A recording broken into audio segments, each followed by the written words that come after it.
guys, I'm back. Okay, for today's vlog guys, akong ipakita ninyo ang nagkalain-lain nga dagway sa tamar guys. Okay, ang tamar guys is known yun siya sa Middle East guys.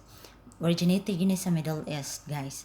Kining siya nga tamar guys is ipares na siya sa ilang hard coffee nga gawa guys. Okay, ato na sugdan guys ang unsay mga lain-lain nga dagway sa tamar guys.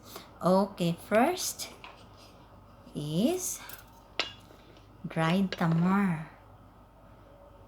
Mao na gitawag nga dried guys kay gibuwad na siya sa init guys. Mao ning inani dried. Okay, atong tilawan guys ha. Tamis kay siya guys. Unya, hunit siya gamay. Hunit siya. Unya, na siya liso. Ang liso guys is mabuhi yun siya sa Pilipinas kay nanay nakatanom diha sa Davao, nabuhi siya. Nabuhi man gani dire nga ang yuta kanang murag bas diha pa ba sa Pilipinas nga himsog kayo, di ba? Okay. Kini siya dried tamar. Mao ni siya dried tamar. Okay, next.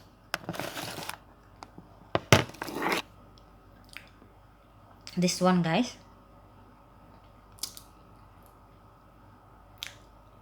So ni siya case.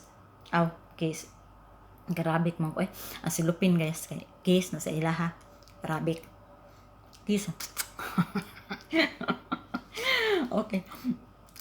Gusto na siya plastic guys. Nani siya daghang dagway guys. Ang tamar. Pero usara ang lami. Tamis. Tamis ra ni siya. Unya wala diri ang fresh tamar.